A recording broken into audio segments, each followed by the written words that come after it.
Okay.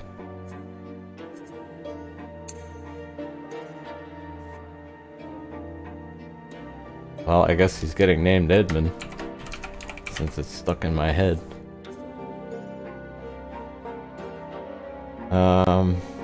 Restarts.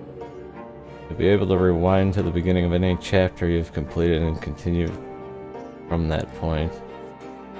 You will not be able to go back and change your decisions. You'll live the character's life from start to finish and endure all mistakes and misfortune. Well, I don't know how everybody else feels about it, but, I'm prepared to live life the way life is lived. And consequences. You'll see the consequences of your possible choices in advance. This is the recommended game mode, as you'll be able to direct your character's fate in the way you want. Or hidden. I'm not quite sure what that means. Like, does it just tell you how the game ends if you do this? Well, I can always turn it off, so I guess... Let's just try to figure that out. You hold the fate of a single man in your hands. You will follow his life from birth to death. Your choices shall define who Sir Brante will grow up to be. You'll decide his personality, social status, and what mark he'll leave on history. With every step he takes at your behest, Sir Brante's character will change and evolve. Your decisions will close some doors for him, but open many others. The world of Sir Brante's birth is a ruthless realm where people are divided into estates. It is hard to be a hero here. Be ready to accept that Sir Brante cannot overcome every challenge in his path. Every hard choice will test his character and personal qualities. Often you will not be able to make the choice you would like to. It may happen because you chose a different road earlier, exhausted your hero's willpower, or haven't earned the right position in society. Exhausted your... I'm guessing that'll make sense. Every victory will be a struggle, a path paved with bitter losses and gut-wrenching failures.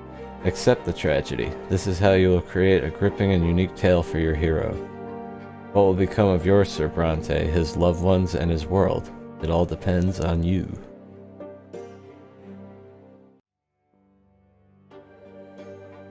The story of my life remains... Hang on. Sorry, you're just...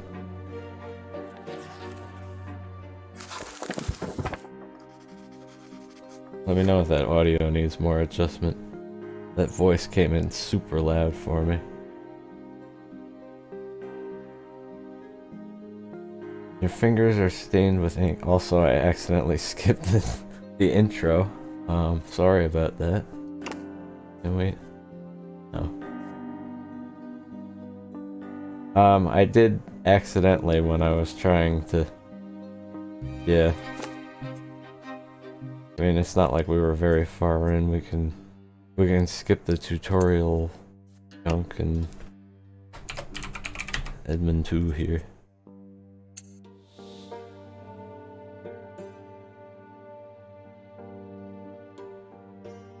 Okay.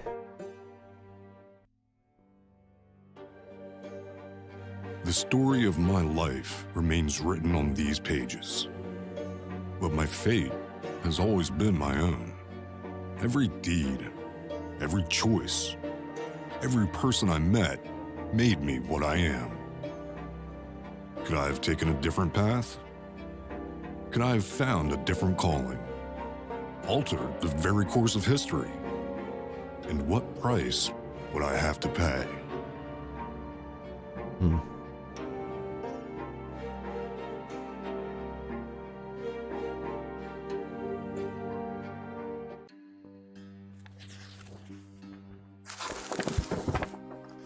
At the end of time, your fingers are stained with ink, your breathing grows ragged, your hands are shaking, yet the words begin appearing on the page before you one by one, clinging together to form a chronicle of your own life.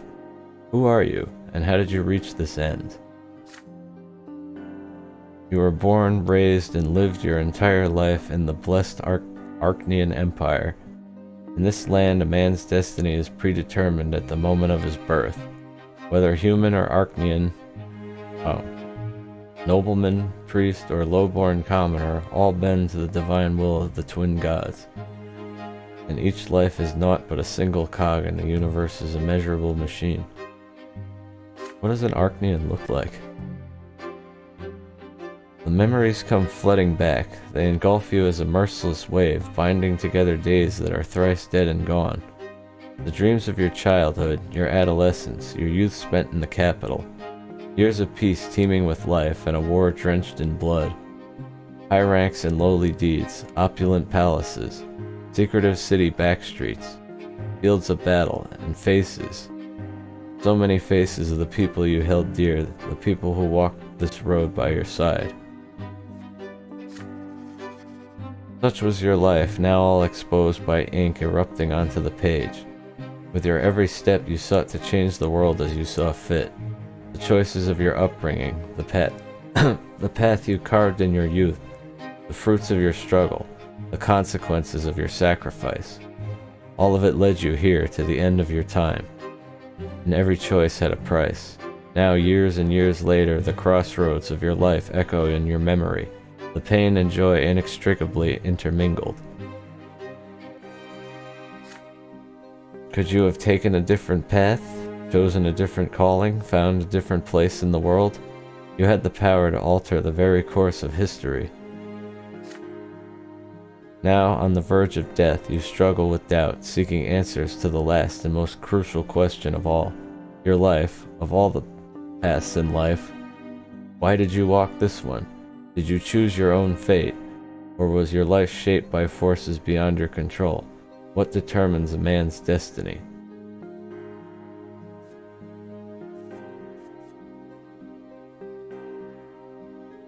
The man himself. Your life has always been yours to live. The world around him, your path was charted for you by the people, age, and society in which you lived. A higher power, your destiny was forged by a power greater than your own will. There is no destiny. Destiny does not exist. Human life is an exercise in chance. It is not governed by any laws. I mean, I'm kind of like a mix of A, B, and B myself, but I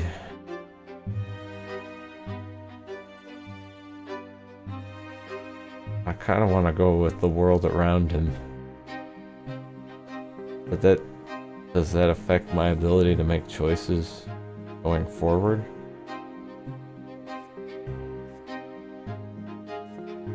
I don't know.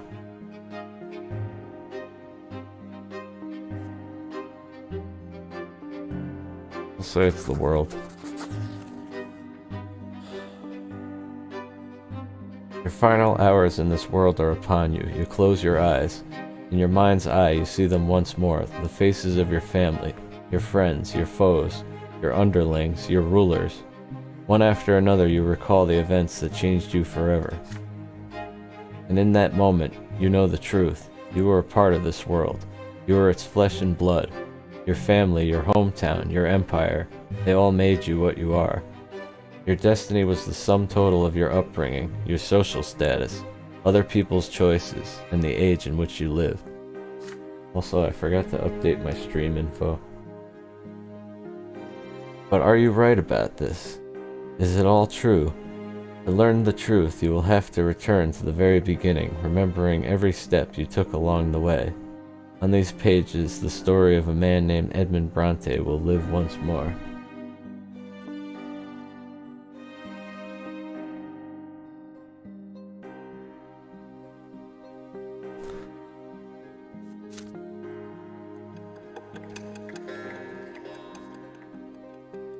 Zero years.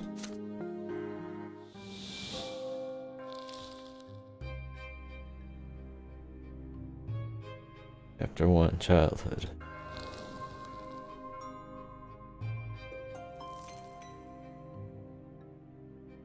Childhood, where life begins. First words, first unsteady steps.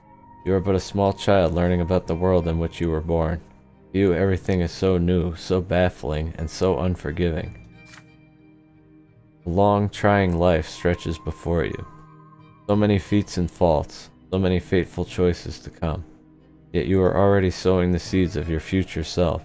You are learning to live and survive in this world, looking for a place within it to call your own, choosing your future destiny. And I'm detecting a very obvious theme in the story in this game. Who will you grow up to be?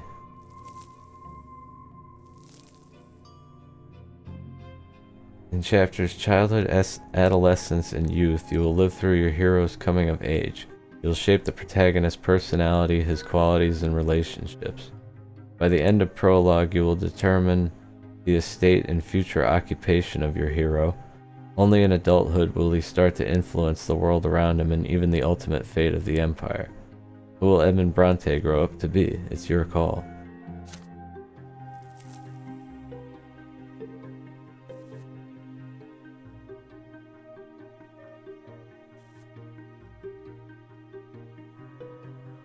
You dare to study fencing like your father, even though you have no right to it by birth.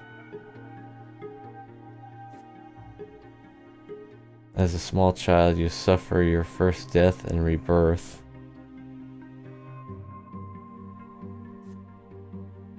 You experience an insight when your mother tells you about the ways of the world and the lots of its inhabitants. You challenge the Sacred Order and attempt to seize a noble lot.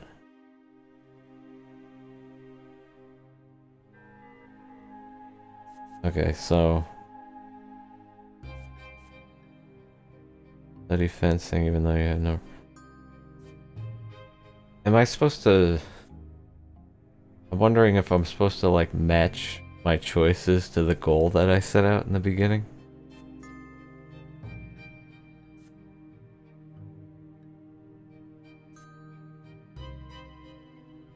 Okay, and then we have conditions.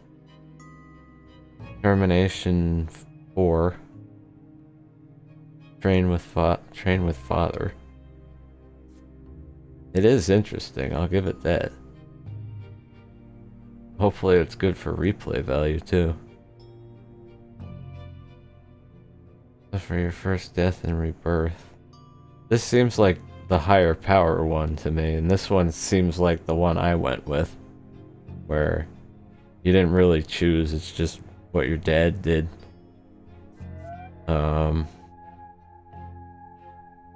Tells you about the ways of the world and the lots of its inhabitants.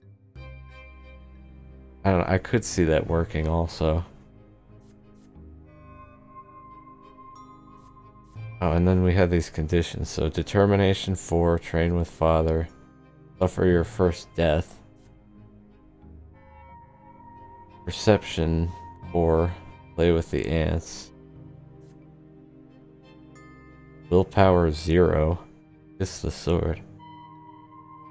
This is like a visual novel with choices. Well, more of a just a novel, I guess, but with you make choices. They gave us a set of goals to pick from in the beginning, and I'm just trying to metagame here, I guess.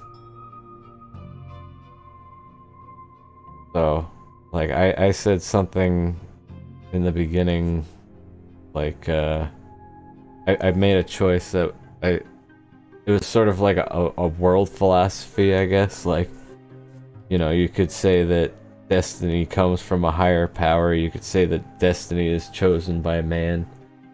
Oh, you might have seen Versus the stream play this before. Quite possible. It's seems it's really popular on Steam. Anyway, I think I'm gonna go with the fencing lesson right now and just, if I can. Oh. I guess we weren't done flipping through the pages. Oh, okay. Personal life events. Alright. Your personal qualities at this age, they determine which choices you may take. Oh, okay. So the condition would be determination greater than 4. And alright, I get it now. Words.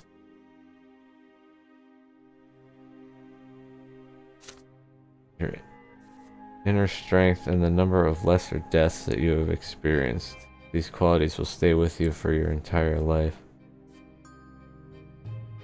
Willpower. Deaths. Sections that open in this chapter. Ah, okay. Now I see what the tabs are for. Destiny screen. Personality. House of Brante. Family.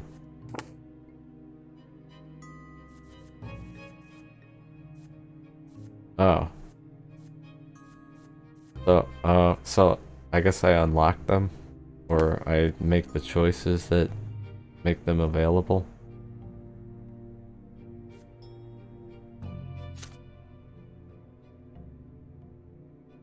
Oh yeah, no problem. Trust me, I would I am not really like big on children myself.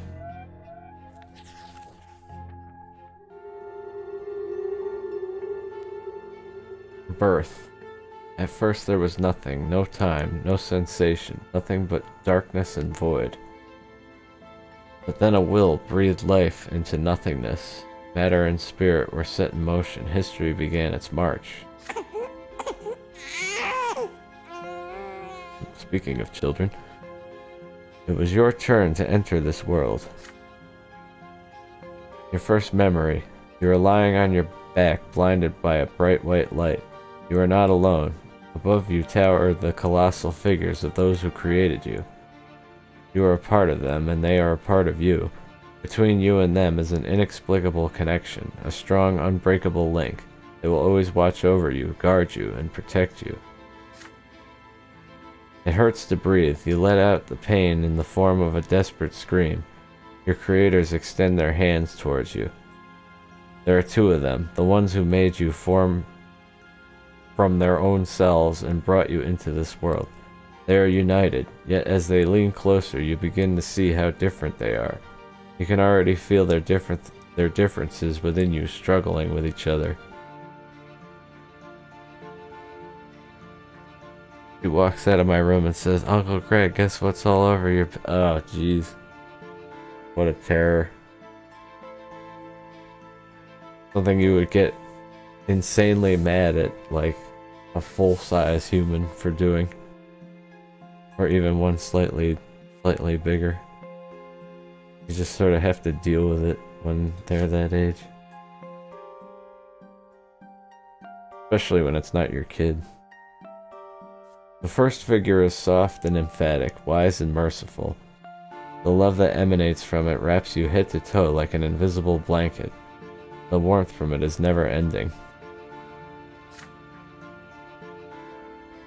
Tell me there wasn't milk involved.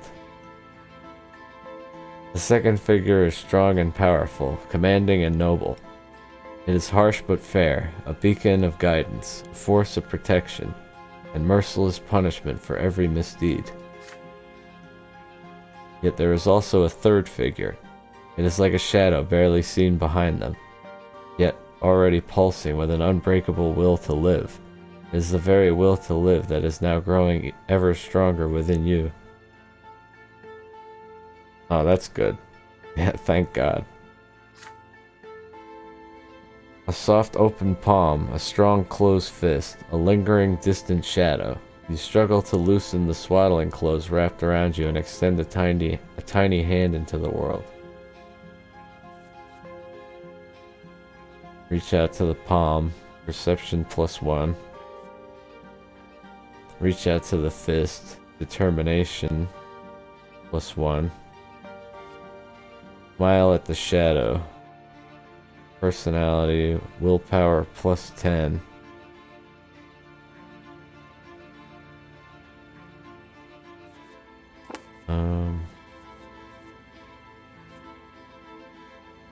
Determination.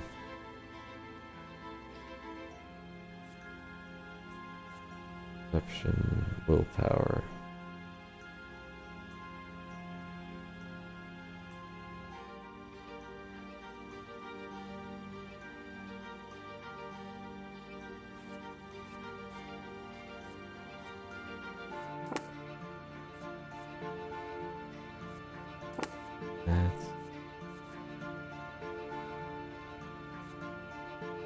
Oh, I have to keep my house in order also? Interesting.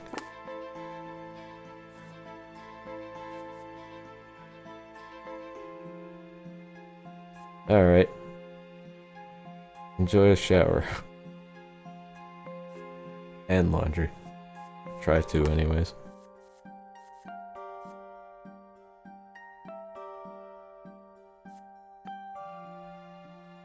Well, I can keep angling towards the life's gravity situation here.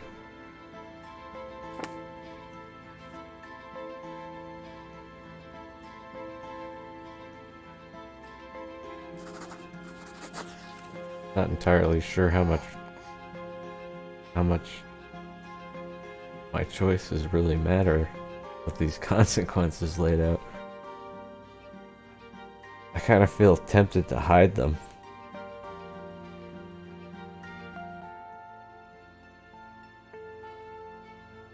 The fist is stiff, coarse, and even unpleasant to the touch. But this firm hand belongs to your father. A tiny newborn, you are helpless before the full-grown man. Your little hand practically challenges him and his strength, and he accepts the challenge. Your father's fist opens. His hand strokes your little hand gently, if somewhat awkwardly. It is a tender gesture, a glimpse into something he will seldom let show in the years to come. Yeah, sounds about right. Your life in this world begins. How will you live it? So, what do other people think? Should I hide the consequences? Because I feel like that's more of a game, in a sense.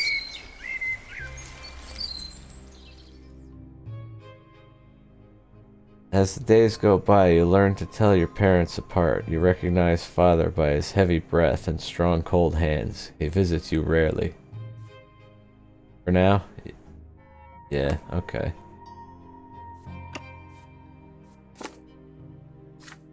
Oh shit. Heavy breath, strong. Okay, I read that. Hello there, little Edmund Brante.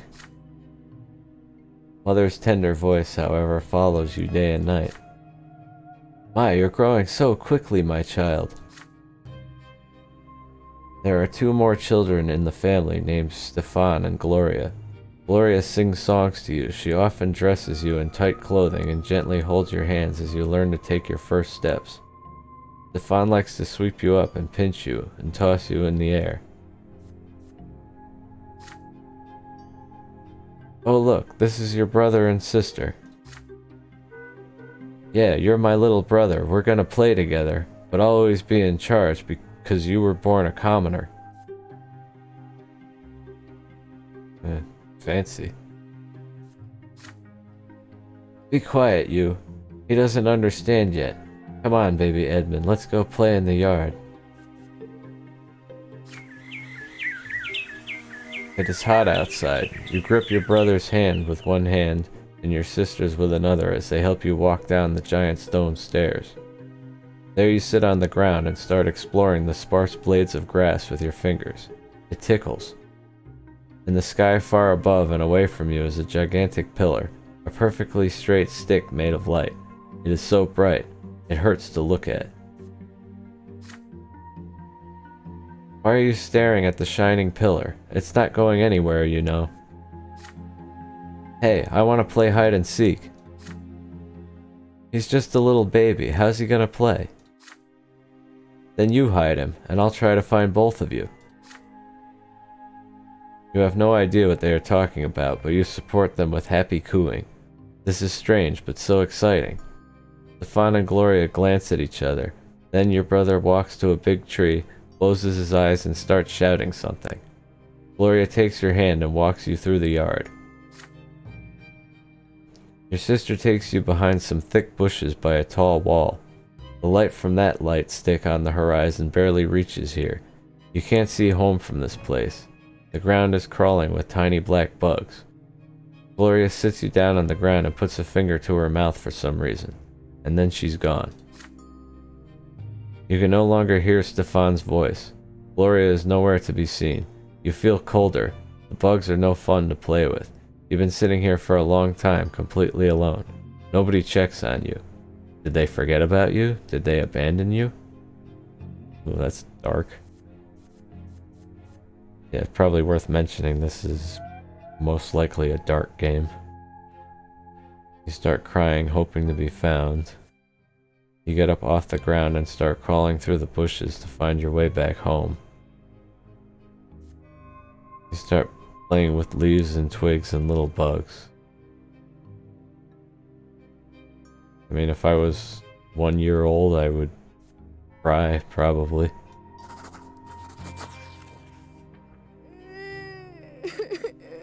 You take a deep, deep breath and start bawling. This is the loudest you have ever cried. It is a cry of sheer terror, the cry of a boy waiting to be found. A boy whose brother and sister hurt his feelings when they left him all alone. You hear brisk steps, then the leaves and twigs rustling and parting. Mother leans over you. So that's where they took you. Your tears dry the moment you see her. You greet her with glee. There's no reason to be afraid anymore. Mother picks you up, puts you to her chest, and pats you on the head.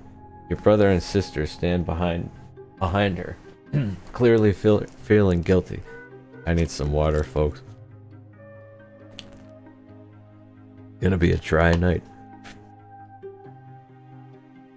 Gloria is in tears, just like you. Stefan keeps staring at his feet. You hug Mother tightly. She's here now. I got a willpower plus 10 out of it.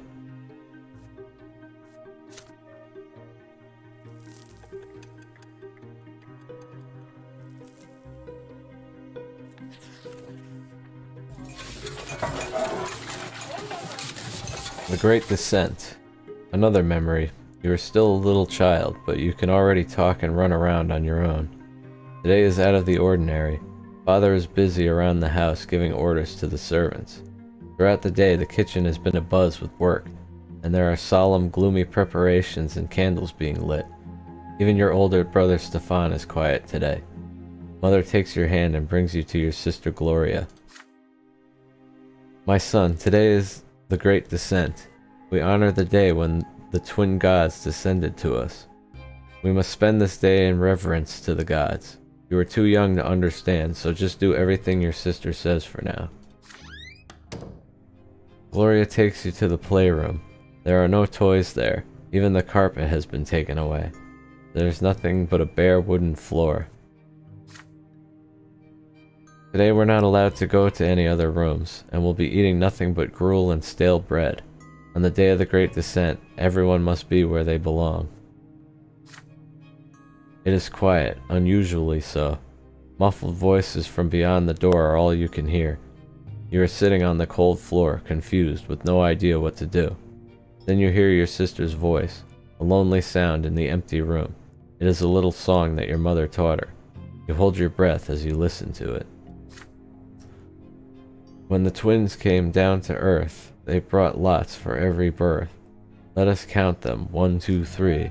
The twins made them for you and me. Nobles rule and bravely fight. They protect us with their might.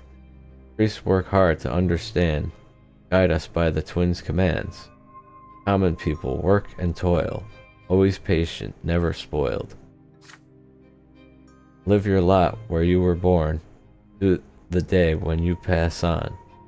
Know your lot and know the prayer, for the twins see everywhere. You are transfixed by the tune. Gloria notices your gaze and a smile creeps across her face. You like the rhyme, don't you, Edmund? Do you know what it's all about? Look, there are 3 lots. They were brought to us by the twins when they descended to us from the shining pillar. Remember that pillar of light on the horizon? That's it. You can see the shining pillar anytime, from anywhere in the world. Tracking guard. Familiar with the name, but you'll have to remind me what that is.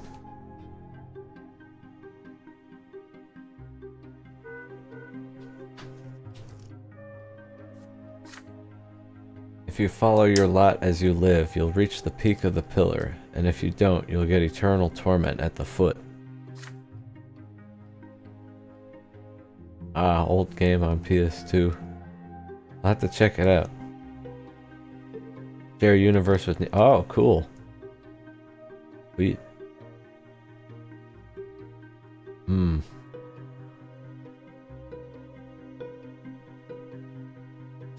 Oops. Yeah, I mean, I would say dark is not usually my thing, but I don't shy away from it either. They age badly. Oh. Yeah, I think I get where you're coming from. It's funny thinking about like old media that I loved at the time, and then I go back and watch it now and I'm like, oh, not a lot to be redeemed here. Yeah. Send me the link. You and I are lowborn. Mom is a commoner too, so the lot for you and me is to suffer and be patient and work hard. Understand? The priests and nobles have the other lots. The nobles fight and rule over everybody. The priests, well, I'm not really sure what they do, but I guess they talk to the twins and then teach everybody.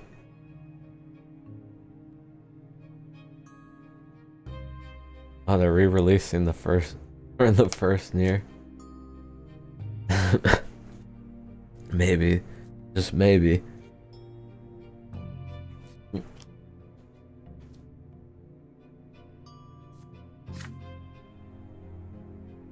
Gloria stares at you intently.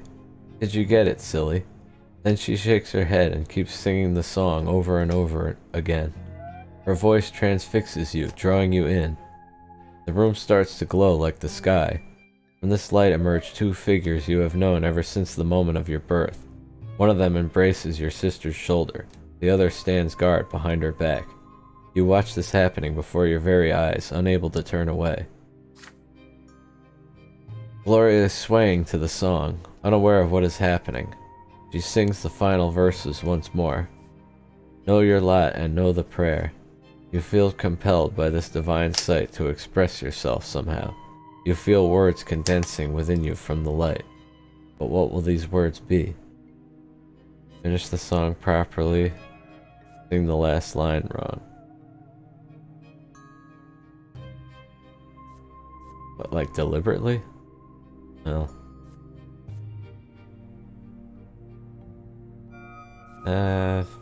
Finish it properly. Know your lot and know the prayer. For the twins see everywhere. Ooh. Spooky music cue. You sing the last line together with Gloria. Your sister looks up at you in surprise and gives you a nod. The shining pair standing behind her back turn to look at you. You can feel their gaze piercing you from top to bottom. When the moment passes, they melt into the dim light coming from the window. Gloria turns her head to look at where you were standing. Did you see something, Edmund? You shake your head. Not anymore. Perception +1.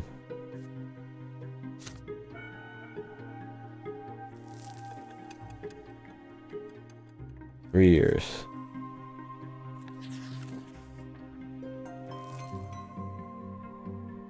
You are starting to understand more and more of what the adults say. Your family is an unusual one. Your father is a nobleman, but not by birth. His is a title earned through great service. But your mother is a low-born woman, a commoner. I have a feeling Daddy is a soldier. Because of this, you were born a commoner, but Father says you may yet come unto nobility. You learn to read at an early age. Together with Mother, you read and learn by heart the many poems about the divine twins, the twin gods who reside upon the shining pillar. Mother calls these poems prayers. Again and again you try to discern the shapes of the gods in the strip of holy light that shines in the sky all day and night, but the light is too blinding to gaze upon. The greatest joy of all is when the stairs are no longer an insurmountable obstacle. Now you can climb and even jump from step to step. Father urges you to be more careful and avoid climbing too high. But even though you keep falling, you never stop being curious about the world around you. Your older brother Stefan now spends less and less time playing with Gloria and you. Playing with commoners is beneath a nobleman to be, he says. So Gloria calls him names, and Stefan pulls her pigtails. What a shit. One fine evening, Father gathers you all in the sitting room with an announcement. You'll have another little brother or sister soon. Gloria asks him to bring home a little sister. Another brother would be too much. Stefan gets frustrated. There are too many little siblings getting in his way as it is. Soon you will be an older brother too, and it doesn't really matter who the youngest will be, a boy or a girl, you will love them the most. When Father comes back from his trips, he reads his adult books aloud for you. You find those stories of wars, generals, and rebellions quite enchanting, and Father approves of your fascination. Study hard, and maybe one day you'll become a noble of the mantle and earn your sword. But first you need to grow up. Growing up. The concept is as terrifying as it is alluring. Agreed. Well, actually, it's more terrifying at my age now, but... we call it aging. You keep staring at the carpet under your feet. You are both ashamed and proud, and it feels odd. A scratch on your hand stings a little. Stefan is standing next to you, sniffling from pain. Your brother was training in the yard with a wooden sword. You wanted to play with him, but he ended... I amuse myself. You wanted to play with him, but he ended up getting angry and throwing the sword at you. The stick hit you in the shoulder. You picked it up and hit him with it. Hit him again. You see Mother's shoes walking to and fro on the carpet. You do not want to look up. You would rather not see her angry. She is not as gentle to you these days. Why did you hurt Stefan, Edmund? You stammer out an explanation. He hit you first. You just hit him back. How dare he pester me like that? When I grow up, I'm gonna hit you with a real sword. Mother shushes you both and speaks to you again. Her voice is stern, and yet you can still feel her concern for you. Even if Stefan hits you, you cannot hit him back. You are my son, and I was born a commoner. Our lot is to suffer. But your brother was born from a noble father and a noble mother. His sacrament is coming soon, and then he'll rule over the likes of us. If you hurt a noble, you must be punished. That is your lot, and the sooner you learn it, the better off our entire family will be. Rough. Now Stefan looks at you in triumph. You look up at Mother in fear, not sure what to do now.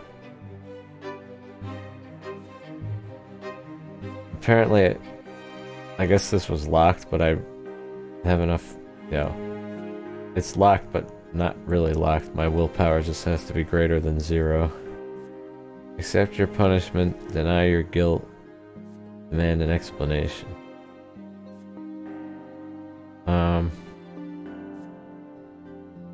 Well, sticking with the first choice I made, I'm gonna go with accept your punishment.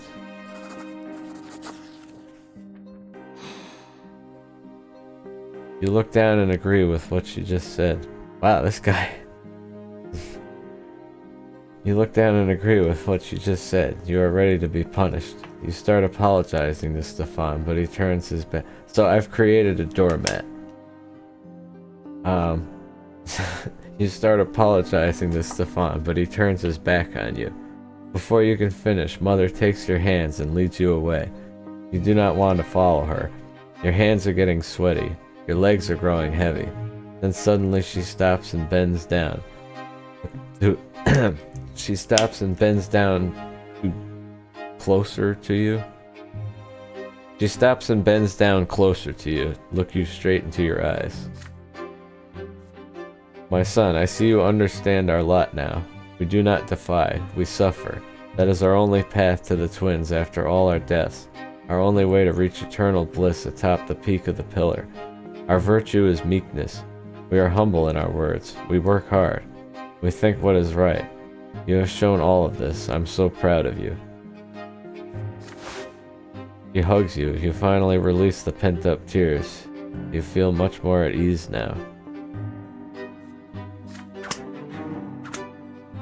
A lot of suffering. You are flogged in front of your entire family. The pain burns on your skin again. Burns on your skin again and again, but you feel the touch of the divine law with each blow. Relations +1, +2 sympathy.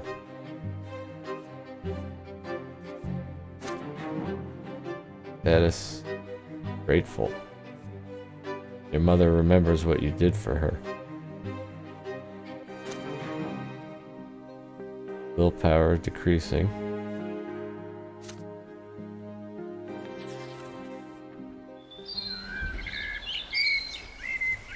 Gloria's rhymes. Mother mostly stays in her chambers now. With each passing day she grows heavier and her features get rounder. It gets difficult for her to walk, but she still smiles all the time. One day she takes your hands and puts them on her big belly, and you feel a movement deep inside her. You will have another brother or sister soon. Gloria takes you on walks to the yard now. You explore the yard together under the evening light of the pillar, and she sings you songs and tells you amazing stories. Hey, Edmund, you want to hear a rhyme? I wrote it myself. There's even a bit about you, but don't tell anyone, okay? Writing poems and songs is only for nobles. If Mommy hears about it, I'll get flogged. Remember how you got flogged for hitting Stefan? Our judge is my second father. In the past, I had another. Mother says the twins are great. Says we should not fight our fate. Brother loves to jump around. Please don't fall down on the ground. See, I wrote a little rhyme. Please don't tell them it is mine.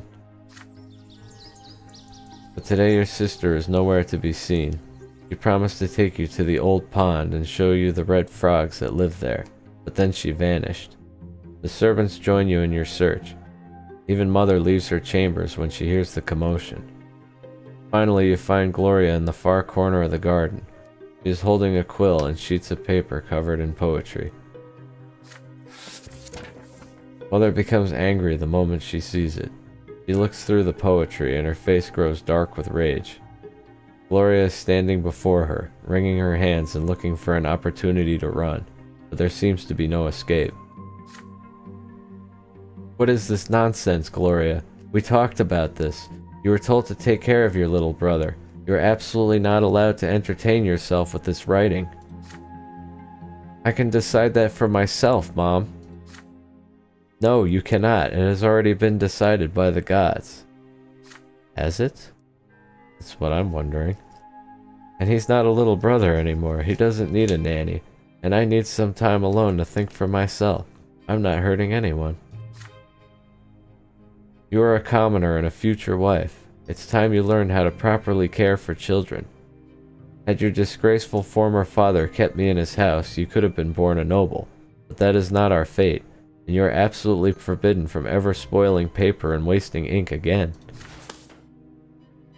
Mother grabs Gloria firmly by the hand and takes you both into the house. The scribbled sheets fly into the fireplace. Gloria sobs violently. You are a bystander to this scene, unsure of how to act.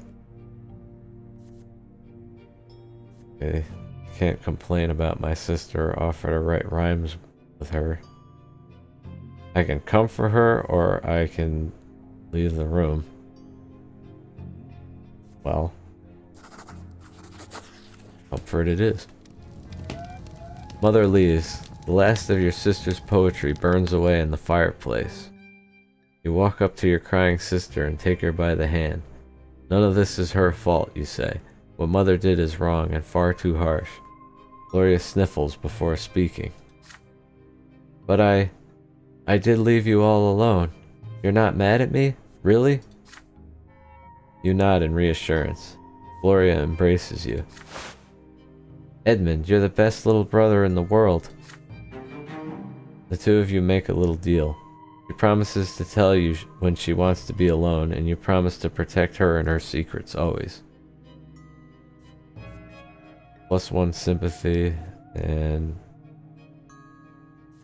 strong family bonds going on. Willpower -5, back to 0.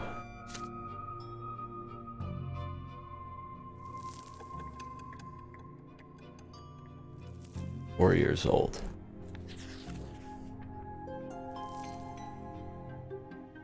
Mother is in her armchair, knitting woolen jackets, pants, and socks for the little one. The baby will need to be kept warm, she says. Father spends less time at home now. Mother says he's very busy with his important job. He is a judge, after all. One day you decide to ask Mother about Stefan and Gloria.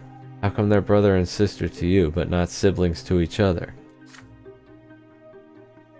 Well, my dear, I didn't give birth to Stefan, you see. He's the son of another mother, and Gloria is the daughter of another father.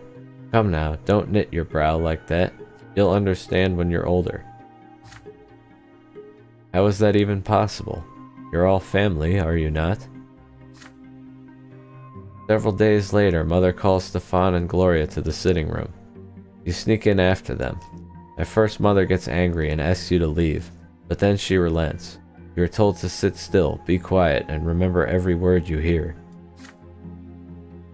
When you enter the temple, bow to the twins, first to the elder on the right, and then to the younger on the left. Stefan, you're a nobleman to be, so walk along the side paved with marble, where the benches are. Gloria, you walk along the sharp side. The sharp side. When you're there, you must get down on your knees, each on your own side. Stefan, kiss the sword. Gloria, my daughter, they will strike you with the lash. Jeez. Don't be afraid of it. Resign yourself to the suffering it brings. It is the blessing of your lot. I'm waiting for the footnote at the end that was like, history was actually like this. Gloria doesn't like the idea of the lash. There's a tense feeling in your chest as well. You were told to remember this. Will the lash strike you too one day? On the next day, they take your brother and sister to the temple. You run towards them when they finally come back. The back of Gloria's dress is soaked with blood. She's hunched a bit, sobbing quietly.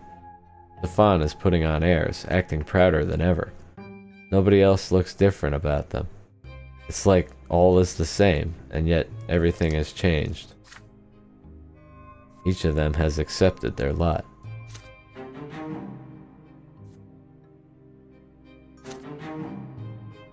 Oh, and unity still goes down.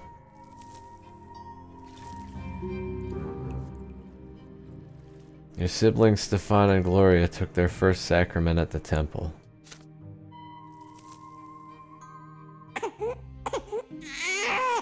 You eye the little bundle. You eye the little bundle in your father's arms with curiosity. Behind the many layers of swaddling clothes is your newborn baby brother. Mother is glowing and smiling with joy. Stefan and Gloria are also here, all excited. You promise yourself you're going to be the best big brother in the world. You'll never hit them, oh no.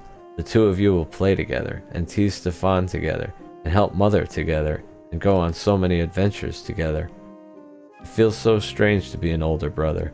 Just the other day you were the youngest in the family, but everything is different now. Your parents name your little brother Nathan, and Mother spends day and night by his side. And Nathan cries all the time, day and night. Mother barely gets any sleep. She's so worn out, she starts forgetting things. Like today, for instance, she forgot her knitting in the armchair in the sitting room. You better bring it back to her as soon as possible. You run to Mother's bedroom. You miss her smile so much. You walk in without saying hello, and give her the knitting. But instead of gratitude, you get an ice-cold, exhausted stare. Nathan is also there, screaming all the time. Go away, Edmund, you're bothering me. She spits those words out through her teeth.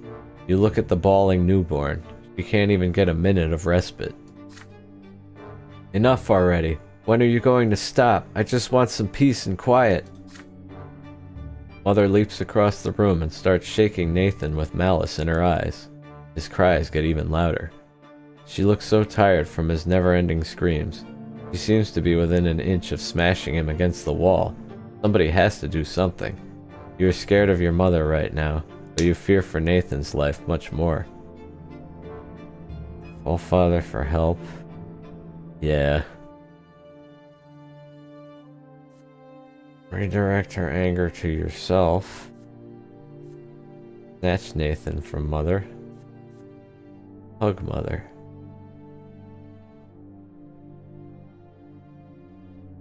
Well.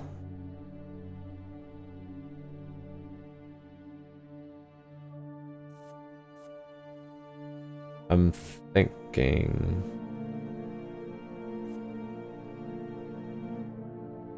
Maybe because of the relation boost in the past, this will actually get somewhere. I don't know. Probably not.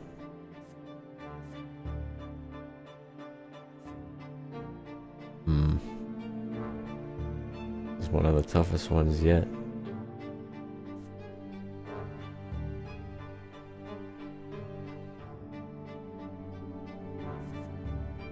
Well, it does have a lock over it, so I'll try Hug Mother.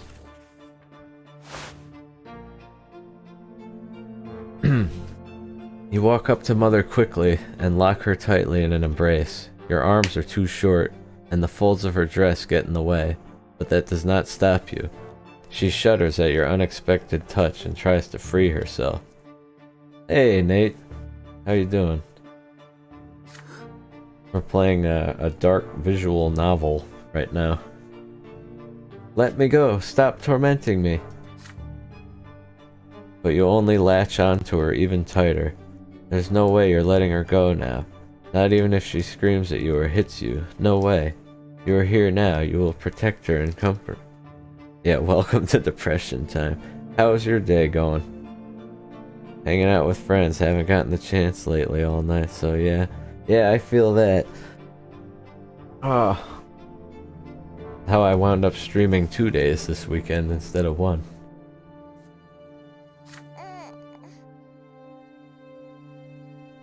Glad you could stop by, though. Nathan stops screaming, and an odd sobbing sound escapes his little baby mouth, as if he's too tired to scream. Mother accepts your sudden presence now. You feel her relax, and her movements become calmer, but there is still no way you're letting go. Not yet. Happenstance.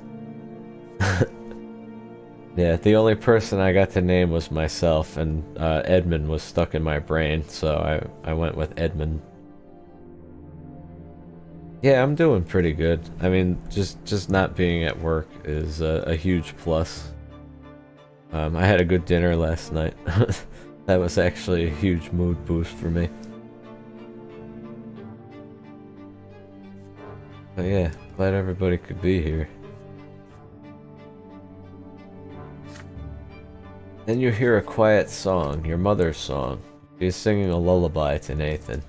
He squeaks a little and then starts snoring quietly. Then you calm down as well. Mother is now calmer in your embrace. Nathan is breathing quietly in his sleep.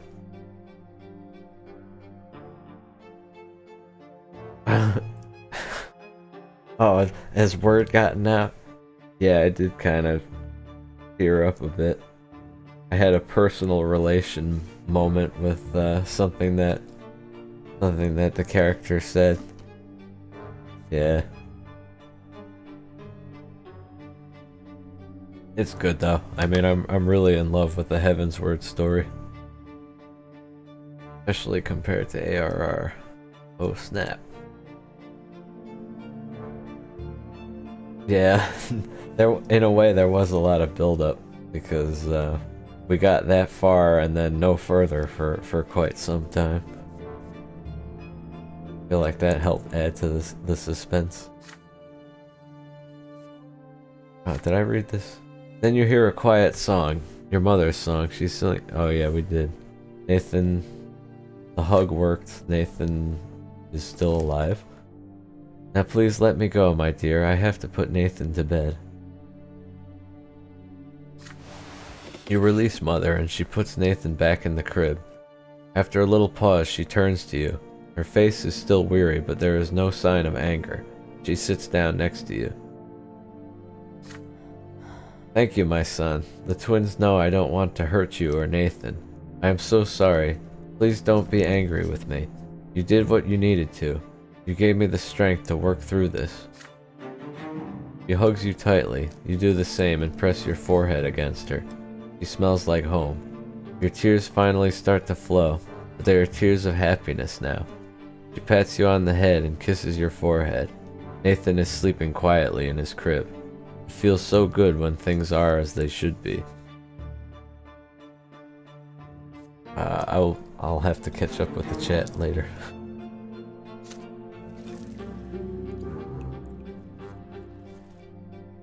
Your younger brother Nathan is born. Oh, by the way, Nate. Kami, can you show him the new commands?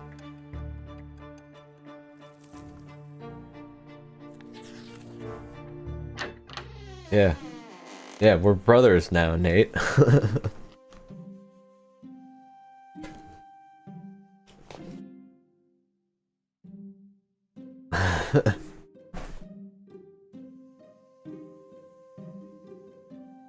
Oh, sorry, there's a 1-minute cooldown. I didn't want it to become like a super spammable thing. But, yeah, sorry about that. But, you know, feel free to use it every 1 minute if you want. You wake up to Father's touch on your shoulder. He's finally back home after a long trip. Edmund, today is your special day, the day when you begin your studies. Now teachers will be coming to our home to teach you, and you must do everything they say. Be diligent in your studies, and you will grow you will grow closer to the nobleman's lot. Yeah, I was so in love with that video. I was like, oh, this. I actually paid for Prime in order to do that. OBS Prime. Don't at me. And since you must remember this day, a present is in order. Lydia, get our little schoolboy dressed. I am taking him to the market district. Stefan wants to come with you too, but Father shushes him sternly. This is your day. Your elder brother is hurt to hear this, but stays quiet. An open carriage takes the two of you through the dusty, noisy city streets. A pleasant wind tussling your hair. Your city is called Anazot. That you already know. It is one of the largest cities in the entire empire. There is a big shadow on the street. It comes from the white foliage of an enormous tree that spreads its branches all above the city. My son, did you know that the silver tree grew from the blood of our God's own disciples? It has been growing here for hundreds of years, right in our city. It cannot be damaged or burned. Not even the clergy know why. The carriage comes to a halt by a small shop next to a city square. You run there and freeze by the stalls in excitement. The shop is packed with dolls and figurines and toys. You've never seen so many at once before. Have you chosen your present yet? Father asks. You have. You want the Holy Order set, which includes several figurines. Oh, you want the Holy Order set, which includes several figurines of the Empire's greatest warriors of all time.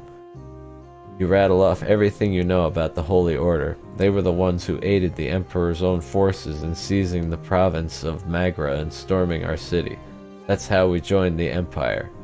Father nods in approval.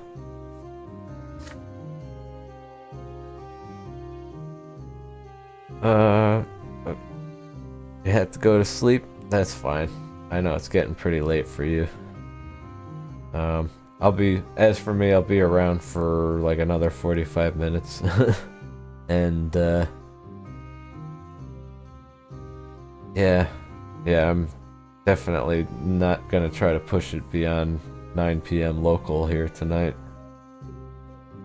Monday already. But thanks for hanging out all day, and thanks for the run of Bismarck and everything as always. And I'll be talking to you soon.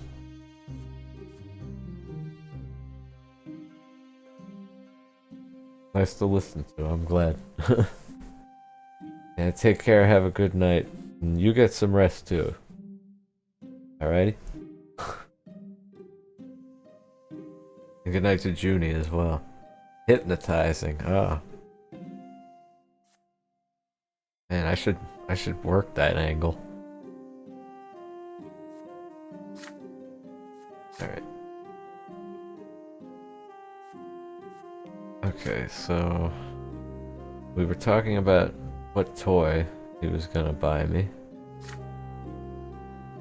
Very well. War isn't your lot for now, but maybe these toy soldiers will teach you to think like a general. We will lead them into battle and study military strategy. Go ahead, take your present. Having said this, Father turns away to examine the books. You run to the box of toy soldiers, delirious with excitement. But there is a fancy-dressed boy in your way. He's about to take your warriors for himself. Oh, I wonder who it could be. He elbows you aside and reaches for the box. Anger overcomes you, and you push him from behind. Your opponent falls to the floor. The rich boy screams so loudly everybody in the shop hears it. He hit me! He hit me! A tall tower of a man looms over you. Oh, I guess it's probably some other noble, because Stefan was ordered to stand down. This is the boy's father. But then you feel your own father's hands on your shoulders. What happened? You press against Father, your mind more at ease now. He will protect you. Yes, you shoved the boy to the floor in front of everyone, but he tried to take your present for himself. Father turns around to face him when he hears these words. Is this true, Edmund? Did you strike the son of a nobleman? Say quietly that it was an accident. Tell him the truth. Sit between the adults and say that it was all your fault. Well, since Doormat has kind of been sort of my angle with this character, I guess the rich boy did deserve it, that's for sure. I'm trying like a thing now though, because the first choice I made at the beginning of the game was like the summary of my life, and I went with you're a product of like your upbringing and society, and that your destiny is not your own, basically. But I mean, that doesn't necessarily mean that the guy has to be a doormat, but that's sort of that's sort of been my inertia, I would say. As far as does it matter, I don't know. You recall Mother's words. If you hurt a noble, you must be punished. There is no use trying to lie to escape it. You say it was all your fault. You pushed the other boy to the floor because you wanted to get your present before him. Yeah, there was also like your destiny is chosen by a higher power. Your destiny is your own. And there is no destiny. Which also sounds like a really interesting choice. Father nods to you, relieved to hear it. Then the enraged nobleman grabs you by the hand and drags you out into the street. Excuse me. The law is the law, and your punishment is due. They lead you and the nobleman's son out of the shop. You are told to bow to him and show humility. A bad feeling sends a shiver down your spine. With a satisfied grin on his face, the boy swings his arm and slaps you on the cheek. He strikes you again and again. Father stays quiet all the while, but as you ride home after the punishment is over, he shows you a rectangular package. I am proud to see you living by your lot. A common birth leads to a life of humility, and you told the truth and accepted your punishment like a man. This present is yours, my son. Inside is a little box with the tin soldiers of the holy orders inside. They are your reward for humility. And my relation goes up with my father, and I gain 3 points to sympathy. And my willpower is now -5. I'm exhausted. Oh. So if it goes to...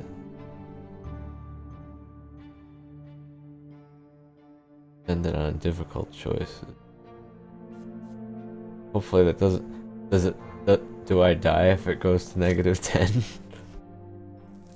I don't know. I guess we'll find out. 6 years old. You accepted your lot in your life and you live to the ripe old age of 6 years old. Today, Father ordered the dinner table to be brought out into the yard. For the first time in months, he's home outside the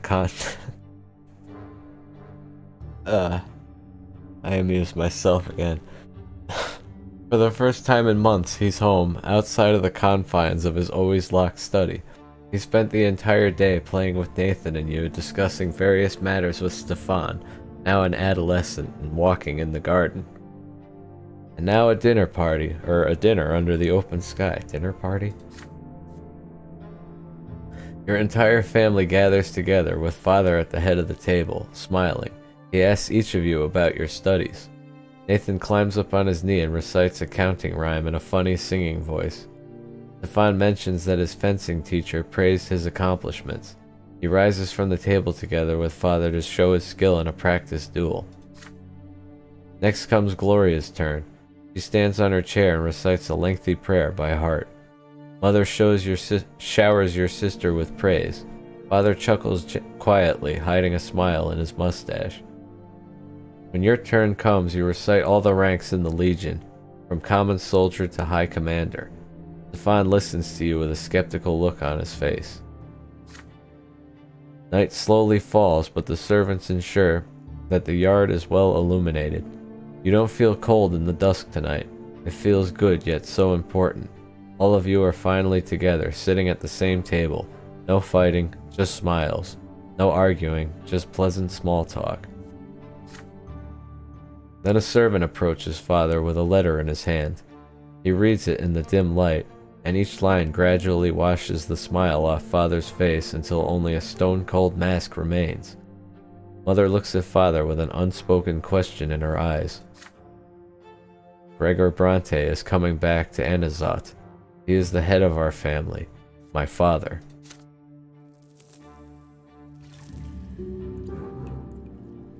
Your grandfather Gregor Brante returned to the family home from the capital in the year 1124.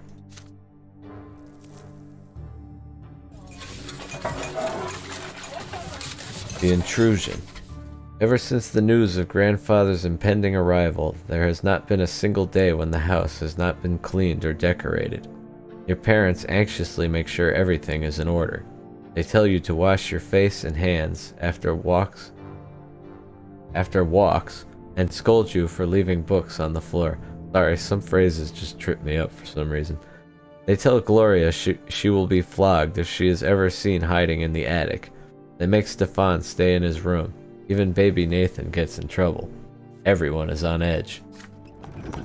Then one day, grandfather arrives. It is a grim day. So hot your neck is sticky with sweat. Father, mother, Stefan, Gloria, you, and Nathan. The entire Brante family stands on the porch in front of the house. The house servants lined up behind you. The carriage arrives, and out steps a tall, gaunt old man with a heavy walking stick and a heavier gaze. You cringe instinctively. Good health to you, Father. Children, greet your grandfather as you have been taught. Still trying to look like a real nobleman, are you? You can't fool me, Robert. I was the first of the Brante family to be ennobled by the mantle, and I am the only one who remembers how to bear this burden properly. I live honorably by my lot. Your marriage to that low-born wench cut us off from ever becoming nobles of the sword. My progeny could have been born bearing noble blood. Father, I beg you, this is not the place. Grandfather eyes him with scorn and walks into the house, the entire family following close behind him. Yeah, I'm pretty interested. This game has been interesting so far. I have been away for far too long. The entire house is a mess. This is an insult. How can you live in such a pigsty, Robert? The servants have grown far too lazy, thanks to your commoner of a wife. I warned you, did I not? And yet you did as you saw fit. And the children, what do they know of tradition or honor? I don't know. Interesting question. They are being raised in a virtuous family, Father. And now you're speaking like a lowborn who's content to live in humility. Twins willing, now that I am here, this will not happen again. I am taking your oldest son to the capital. I see you cannot provide Stefan with a proper education, so I will correct your mistake.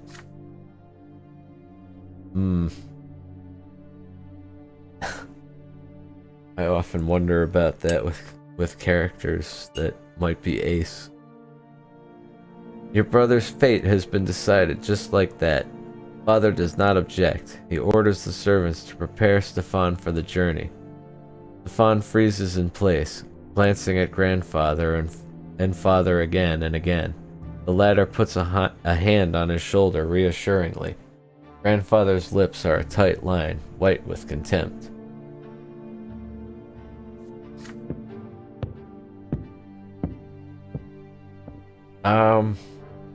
No, not in this game. You're pretty much male only. Which kind of makes me think that the odds of being gay are pretty low too. From what I've read about this studio, it seems like a lot of their titles focus on like sort of political time periods, or I guess how do I describe it? Because there's another game they have about like a communist like you reform a city into like a communist type deal, and you sort of make your own. It's another choice based thing where you try to balance like making people either cogs in the machine or like actually making it a system as intended to be for the people. And yeah, depressing time periods. And like with that in mind, I don't know how much they tackle like, you know, certainly social issues like that.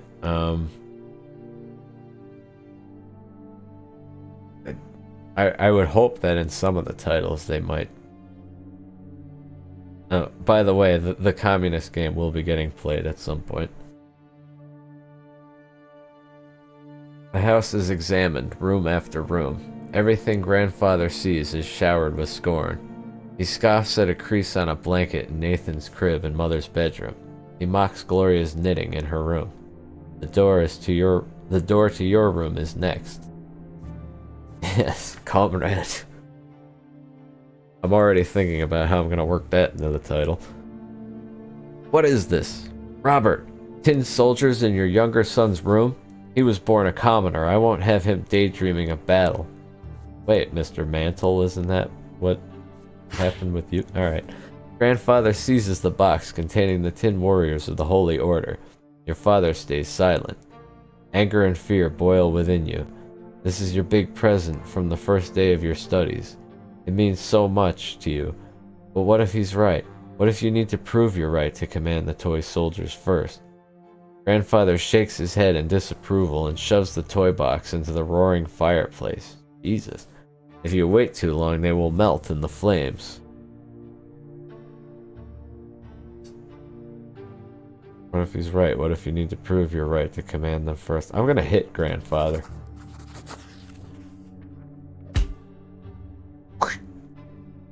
Overwhelmed by helpless rage, you run to Grandfather and kick him in the leg with all the strength you can muster. Yet he is immovable. The next thing you see is him leaning, towering over you menacingly, his heavy walking stick in hand.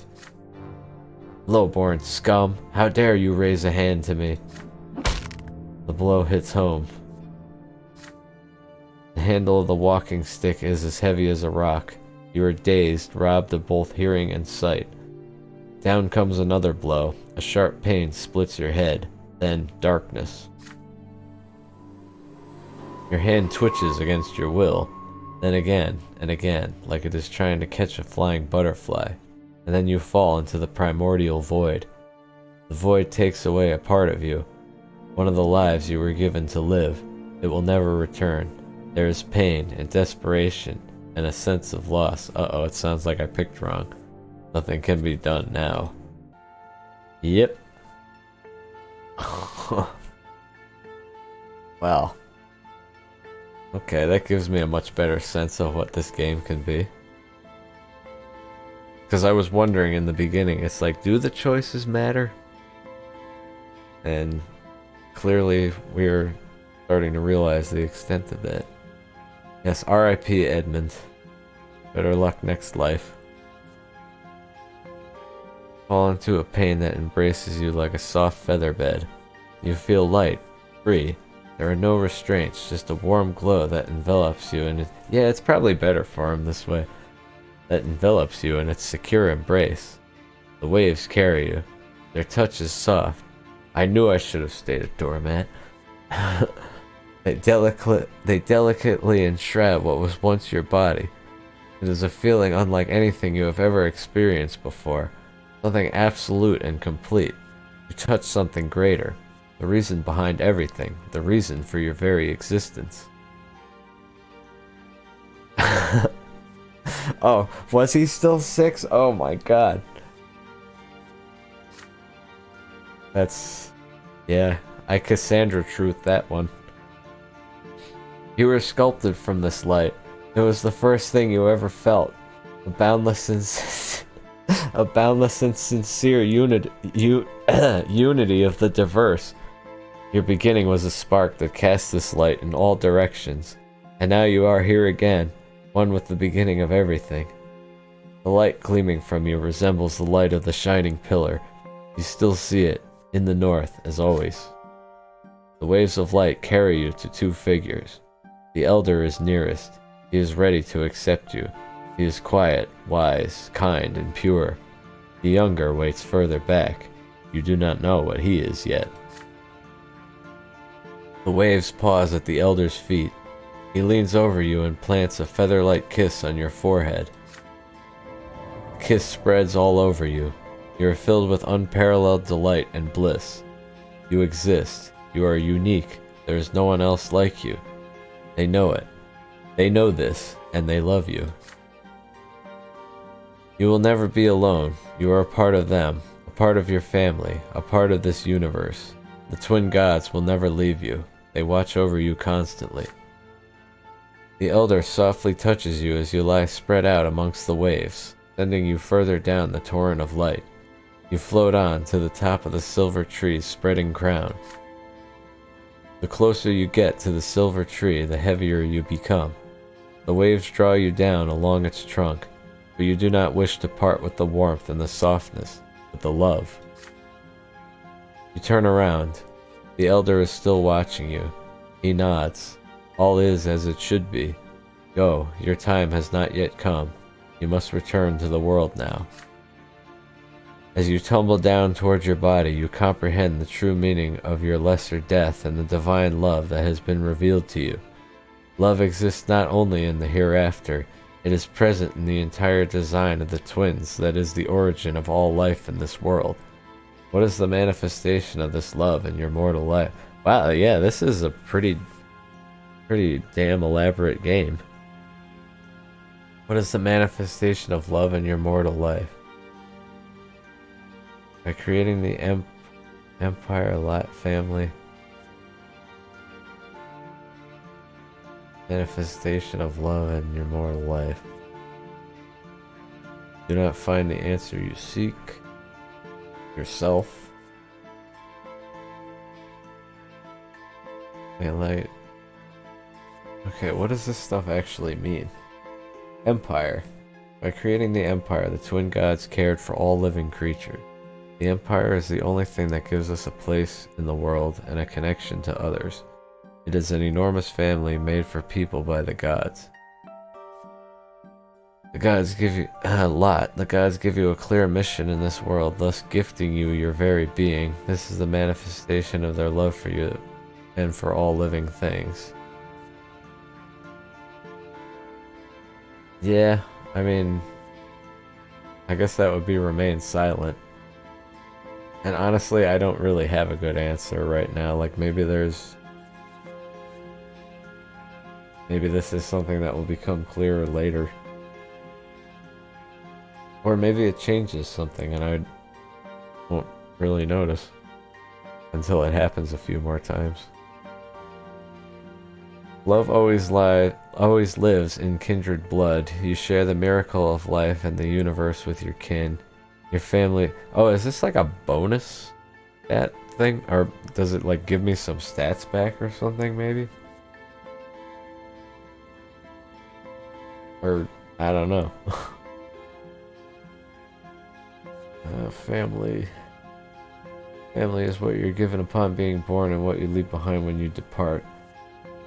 Love the gods have created for you is so great that they allow you to change the world they have created, to influence it with your deeds. Whatever your mission is, it is proof of the twin gods' love for you. What could be a stronger manifestation of love than your very existence? Your every emotion, every thought, every action exists by virtue of the love from which the twin gods created you. Yeah, I mean, I had a nice little thing going with the family until Grandpa showed up. But I don't know, it's a weird situation. I'm gonna remain silent for now, though. A sudden comprehension of the love with which the entire world is imbued illuminates your mind, but then it fades away and vanishes. You regain the sensation of your flesh. It is heavy and unwieldy. It lacks that lightness, that light. It is a burden. It is smothering you. You gasp for air. Your chest expands painfully. You feel as though your lungs are about to burst. The stagnant odor of the crypt fills them. Revolting, but so real. You are back. Good, because I wasn't excited about starting over. Then you smell a sickly moist smell. You feel dampness all around you. You come back to your senses in the gloom of the family crypt, lying flat on a stone slab. Yeah, that's a death, alright. Yeah. It's a vampire game now. A good one. Your parents are on their way to the crypt right now. You hear their muffled voices. They are arguing, and, against all rules, Mother will not agree with Father. Why would Sir Gregor do this? He just took one of our child's lives. Lydia, my father is our family's head, and the boy raised a hand to him. There was nothing we could do. My father did admit that he was too hard on him. Oh, thanks.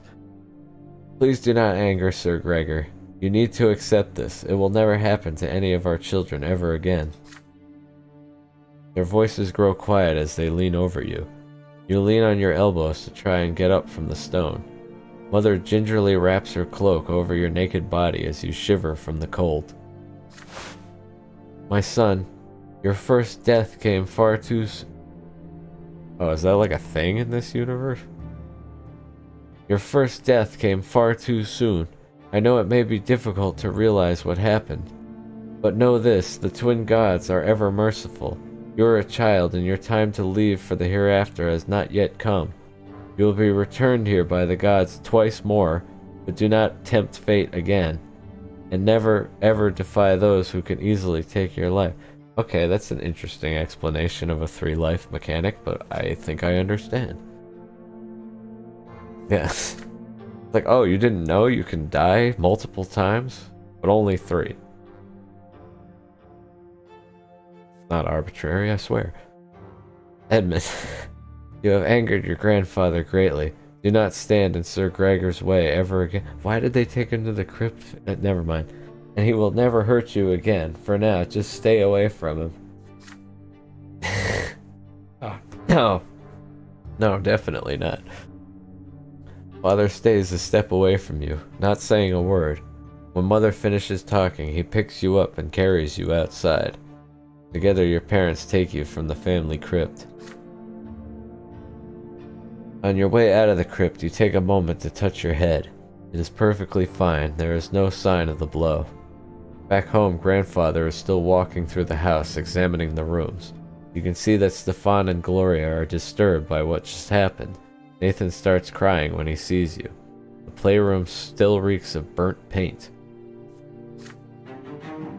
There's something new about you now. A pitch-black stripe on your left arm.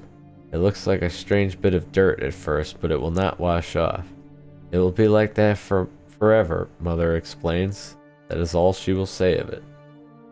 And Grandfather doesn't like me even more. Determination +1, perception +1. Died once.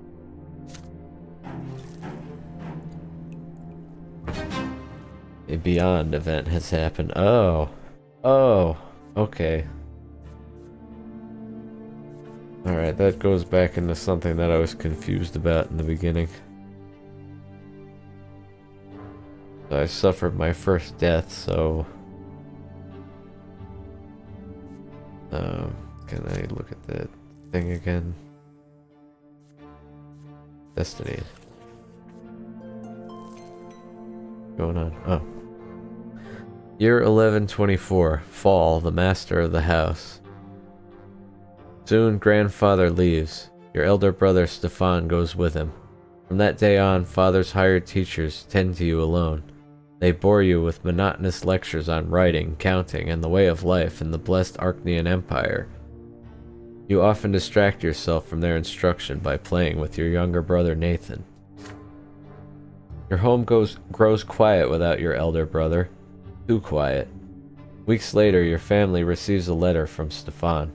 Grandfather has sent him to a boarding school for nobles, and he is now studying hard in preparation for his service as a nobleman. The rules here are way too strict. You can't even sneeze without the teacher's permission. But I've been studying with my peers. We're learning how to live as nobles in a noble society. We're also learning the art of swordplay. That's my favorite part. With Stefan now at the boarding school, Grandfather arrives once more, this time to live in your home. The only good thing is that he often has urgent business in Eterna, the capital of the Empire, and has to travel there. One day you ask Mother where he lived before. In Eterna, she says, but now his place is here. Yeah, you know, if I was in boarding school, that would be my favorite part. Each time Grandfather returns, he gives the servants new orders. Your home is now always busy with repairs. The servants are redecorating Grandfather's chambers, including his library and sitting room. Ryan. I have a cat screaming outside my room. Including his library and sitting room. Sometimes Father tries to gently talk him out of this. Why subject the house to constant reconstruction? Grandfather's answer is always the same. This home is mine, and I will live here as befits a man of the nobility. I think my door might be a little bit too close. Good, I'm glad. Nothing made me happier than to add that to my stream. 1 second.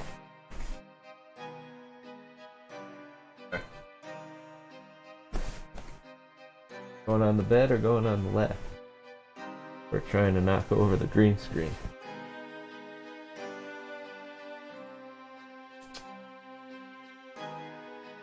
Yeah. Okay. Meow. Meow. Hopefully some of that's getting picked up by the mic. Thank you. Thank you, producer. Oh. Now he's standing up on the desk. Oh, Brian. You're determined. Now you're determined to sabotage the stream. Is there a producer strike going on? Let's see. Might as well mess with the camera. There he goes.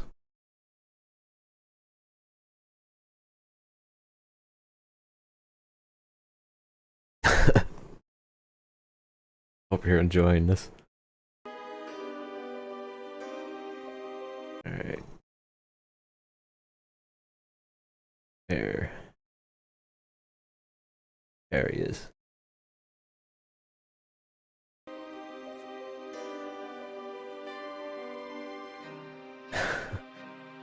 Hopefully he'll stick around till the end. Got about 15 minutes left. Okay, an illustrious guest. Some days grandfather stays home, and on those days you try your best to stay out of his sight. There's no way you can avoid family breakfast. The food is there, but you cannot bring yourself to eat it. Mother's eyes are red and swollen. She's been crying all night, again. Father sits at the head of the table. Grandfather sits at the head of the table, where nobody used to sit before. Robert, it is high time your youngest sons underwent their sacraments. Sir Brante, please let them live free of the lot for a while longer. They are but... Shut your mouth. Robert, that wife of yours is impertinent enough to interrupt me. If this ever happens again, she'll be eating her gruel with the servants in the kitchen where she belongs. It's time you considered a real marriage, Robert. One to a woman of the proper station. Yeah. Not a fan. Gloria drops her fork. Grandfather shoots her a scathing look. A tear rolls down Mother's cheek. Father does not look away from the plate, his hands clenched into fists. Baroness Elodar is one such woman. She is a comely widow and a fine match. She is suing for her inheritance right now and could use proper support and a husband. You can keep your low-born Lydia around if you like. Servant, mistress, I don't care. I will not do that, Father.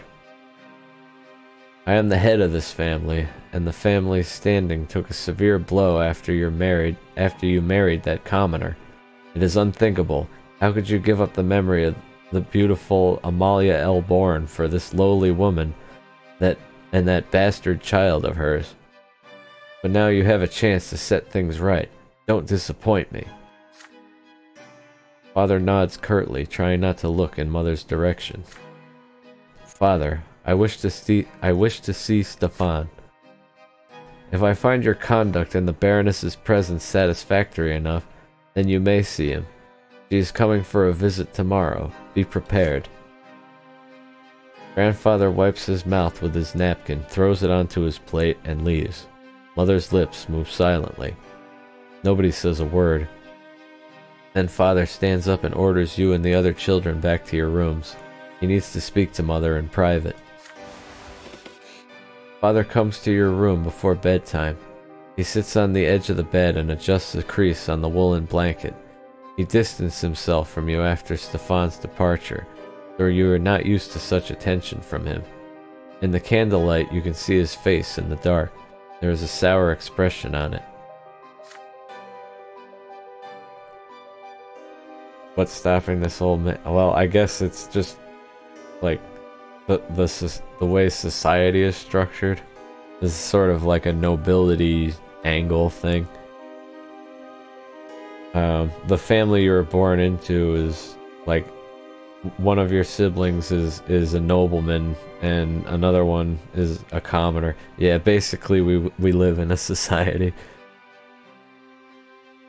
But I guess, you know, it's a unique dynamic within that sort of society where you basically have the three main castes of lowborn, highborn, and like clergy, plus royalty. But I don't think we get to that, at least not yet.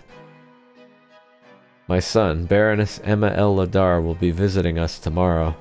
Please be polite and treat her with respect. Nathan will do as you do. I want this dinner to be as immaculate as possible. Don't let me down. Yep, basically that. My son, Baroness Emma Lodar, will be visiting us tomorrow. Please be polite and treat her with respect. Nathan will do as you do. I want this dinner to be as immaculate as possible. Don't let me down. On the next day, Mother starts dressing you and Nathan for the coming dinner. You see red all around her eyes. Oh, bye, Brian. She's been crying, and for a long time it hurts just to look at her. Nathan starts whining quietly. One sec. Sorry. Okay. You and Nathan are dressed in new doublets. Your tousled hair brushed into shape. Gloria is told to stay in her room. Father appears to be wearing his best suit. Mother is in a humble brown dress. You just did the pet again. Mother is in a humble brown dress, looking pale. Grandfather has an uncharacteristically contented look about him. Yes, thanks for stopping by, Brian. You hear the sound of wheels and hooves against the cobbles in the yard. Then a pair of dainty heels come clacking. The antechamber is completely quiet and still. Fearing Grandfather's observant eye, the door opens. You see your guest, a beautiful dark-haired woman in a dress of elegant deep blue. Father takes the hand of Lady Lodar and kisses it, showering her in compliments. Grandfather's face is beaming in her presence. No one even bothers to introduce Mother. Baroness, allow me to introduce you to Robert's sons, Edmund and Nathan Brante. Frankly, it's his eldest, Stefan, who deserves the most attention, but currently he is studying in Eterna with other young noblemen like himself. It is my hope that his younger sons will also make me proud one day. Yeah. Would you like a jacket, ma'am? Grandfather eyes you with a probing look. How will you act in front of the Baroness? Will you accept her here next to your mother, your father's rightful wife? Greet politely, walk away with Mother. Demand that Mother be introduced. I think I'm gonna stick with my doormat strategy.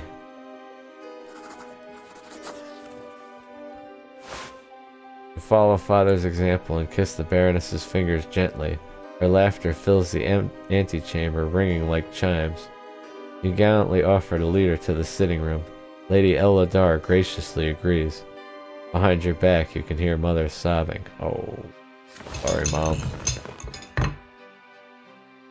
Grandfather and Baroness Lodar engage in small talk over dinner.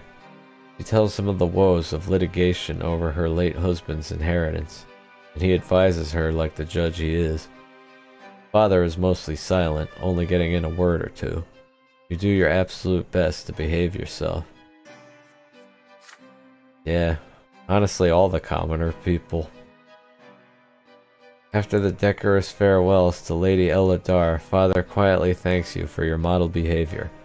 The morning after, he leaves for Eterna with Grandfather to visit Stefan. Mother spends almost an entire day in her bedroom. You cannot bring yourself to speak to her. Father returns from the capital in a quiet rage. You overhear your parents talking. Apparently Grandfather has already poisoned Stefan's mind against him, and he greeted Father with cold hostility. The name of Baroness Lodar is never mentioned in the house again. And I lost some relation with my mother. Yeah. Like, I'm wondering, like, how much...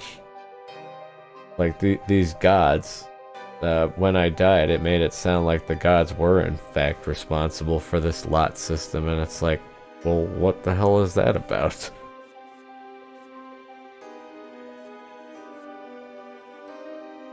I guess it's the way it is.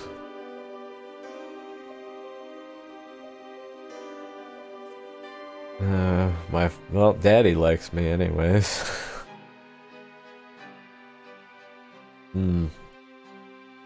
Yeah. The revolution comes after things go to shit. So we'll be doing that next.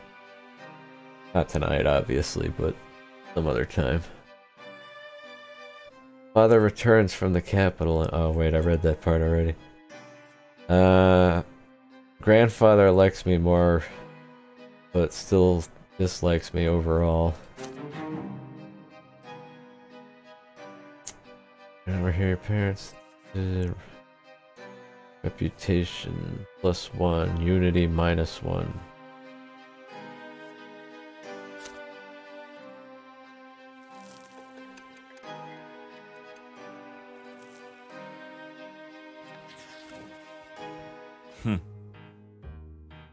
Father now checks on your studies often and nitpicks you for sitting or eating or speaking in an incorrect fashion.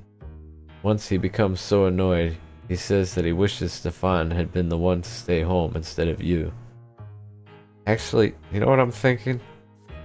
Since this is like a whole new chapter and it's like 5 minutes before the end, I think I'm gonna cut it off here. This seems like the most appropriate time. I don't know when another one of these moments is going to come by. So, if you've liked this, then let me know, and I'll definitely I'll keep it. I guess I'll ask around and see if we want to continue this next Saturday.